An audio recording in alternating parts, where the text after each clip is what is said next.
sheekadan waxay si wada jir noogu dhacday aniga iyo saaxiibkay Dennis. marnaba ilaabi maayo sheekadan waxaan ku waayay saaxiibkayga Dennis. maalin maalmaha ka mid ah waxaan ku wada jirnay shaqadeena caadiga ahaa oo waxaan u shaqaynaynay company. waxayna u qaabilsaneen qaybta delivery-ga in aan kastamarada xaafadooda wax ugu geyno. intaan wadada soconay ayaan aad iyo aad u kaftamaynay aniga iyo saaxiibkay. ugu dambayn waxaan soo gaarnay xaafadii markii hore aan tilmaanta ku soo aadnay. dad waxaynu aragnay ayaga oo dhan bidaar leh, wayna gagaabnaayeen. aad iyo aad baan u yaabay, waxayna taagnaayeen hareeraha wadada. kadibna saaxiibkayga Dennis ayaa aad u cabsaday. wuxuu igu dhahay maanta waxaan imaanay xaafad aanan garan karin wax naga soo bixi doono. waxaan ku dhahay waxba ha baqin.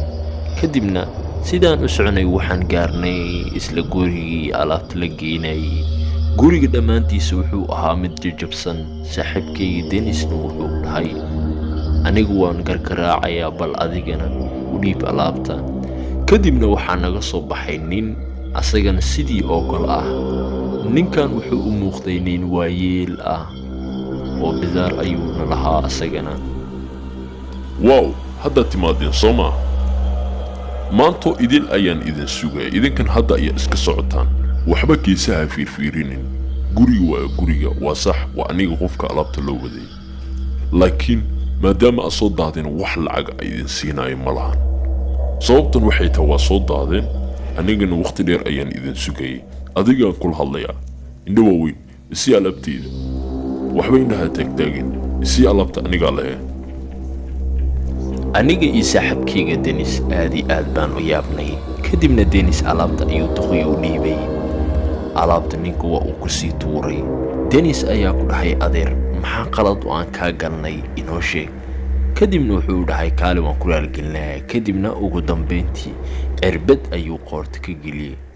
waxaan hubaa saaxiibkayga Dennis in uu miir daboolmay uuna dhul ku dhacay. kadibna ninka odayga ayaa igu dhahay hayma sidaana doonaysaa adigana in aan sidaan camal kuu galo, mise waddada aad ka timaaday waa taqaana oo noqonaysaa? waxba ha fikirin, go'aan yeelo. anigoo fajacsan ayaan waxaan ku dhahay haa waa noqonayaa.